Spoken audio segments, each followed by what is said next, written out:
এবার দেখে নেব আজকের জাতীয় দৈনিক পত্রিকাগুলোর প্রধান শিরোনামগুলো। প্রথমে চলে যাচ্ছি প্রথম আলোতে। তাদের প্রধান শিরোনাম তিস্তা বাঁচাতে উত্তরের 5 জেলায় অবস্থান। এখানে বিএনপির নেতাকর্মীরা যে অবস্থান কর্মসূচির ডাক দিয়েছে সেই বিষয়টাই তুলে ধরা হয়েছে। রোজার মাস আসছে, তাদের আগাম একটি সংবাদ প্রকাশ করেছে তারা, রোজার মাসেও ভোগাতে পারে গ্যাসের সংকট। তাদের আরেকটি শিরোনাম বিএনপি এবং জামায়াতের ডাকে দোটানায় ইসলামী দলগুলো। এবার চলে যাচ্ছে আমাদের পরবর্তী পত্রিকা সমকাল। তাদের প্রধান শিরোনাম খুশি করতে না পারলে কপালে পড়ে মিলারে। আরেকটি শিরোনাম করের আওতায় আসছে গ্রামের ব্যবসায়ী শিক্ষক। তিস্তাপাড়ের বিষয়টি নিয়েও তারা সংবাদের শিরোনাম করেছে, বন্ধুত্ব করতে হলে ভারতকে তিস্তার পানি দিতে হবে, কথা বলেছেন মির্জা ফখরুল ইসলাম। চলে যাচ্ছি পরবর্তী পত্রিকায় যুগান্তর। তাদের প্রথম শিরোনাম গার্মেন্টস শিল্পের পরিকল্পিত অস্থিতিশীলতা নেপথ্যে ফ্যাসিস্টের দোসররা। এখানে গত 5 মাসে কিছু অপ্রীতিকর ঘটনা তুলে ধরা হয়েছে। সেখানে অগ্নিকাণ্ড, ভাঙচুর, রাস্তা অবরোধ, লুটতরাজ, কর্মবিরতি এবং চুরির ঘটনা উল্লেখ করা হয়েছে। তাদের একটি পরিসংখ্যান দিয়েছে এই সংবাদটিতে। পাশাপাশি তিস্তার পানি নিয়েও তাদের একটি শিরোনাম করেছে, বন্ধুত্ব চাইলে আগে তিস্তার পানি দিন। চলে যাব পরবর্তী পত্রিকায় কালবেলা। ঠিকাদারিতে ম্যানেজ মাস্টার ওয়েস্টার্ন ইঞ্জিনিয়ারিং।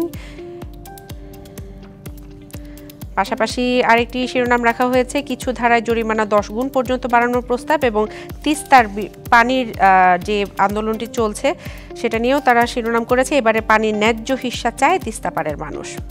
আরেকটি শিরোনাম তারা করেছে, বৃহস্পতিবার উপদেষ্টার পদ ছাড়ছেন নাহিদ। চলে যাব পরবর্তী পত্রিকা বাংলাদেশ প্রতিদিন। 1000 কোটি লুটের আয়োজন,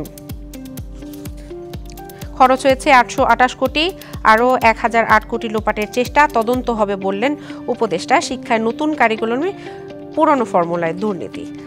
পাশাপাশি আরেকটি শিরোনাম তারা রেখেছে, খেলাফির বোঝায় চরম শঙ্কা এবং ডিসি সম্মেলনের বিষয়টি নিয়েও তারা শিরোনাম করেছে। চলে যাব পরবর্তী পত্রিকা ইত্তেফাক। তাদের প্রধান শিরোনাম ডিসি সম্মেলনকে ঘিরে। তারা বলছে, দুর্নীতি ধামাচাপা না দিতে ডিসিদের প্রতি নির্দেশনা, ডিসি সম্মেলন শেষ হচ্ছে আজ। এছাড়া বাংলাদেশ ভারতের জন্য পারস্পরিক কল্যাণকর সম্পর্ক জরুরি, সীমান্তে বেসামরিক মানুষ হত্যা হতে পারে না, এটা নিয়ে পররাষ্ট্র উপদেষ্টার বক্তব্য নিয়ে তারা আরেকটি সংবাদ প্রকাশ করেছে। পরবর্তী পত্রিকা কালের কণ্ঠ। তারা বলছে 63 বিশ্ববিদ্যালয় ভারাক্রান্ত ঢাকা। পাশাপাশি আরেকটি শিরোনাম তারা করেছে, দুর্নীতির সঙ্গে আপোষ না করার প্রতিজ্ঞা ডিসিদের। বণিক বার্তা বলছে, নতুন নোটেও থাকছে শেখ মুজিবেরই ছবি। আরেকটি শিরোনাম বলছে তারা, জুলাই অভ্যুত্থানে ছাত্র শিবির, ফেসবুকে দেজা ভু। পরবর্তী ইংরেজি পত্রিকাতে চলে যাচ্ছি আমরা। দ্য ডেইলি স্টার বলছে, IMF defers release of 4th tranche, 2 installment likely to be disturbed in June. চলে যাব পরবর্তী পত্রিকায় দ্য বিজনেস স্ট্যান্ডার্ড। এখানে ট্রাম্পের বিভিন্ন ইস্যু নিয়ে বাংলাদেশের সাথে সম্পর্কের বিষয়টি তুলে ধরা হয়েছে। তারা বলছে, Trump's piece push in Ukraine, a new hope for Bangladesh.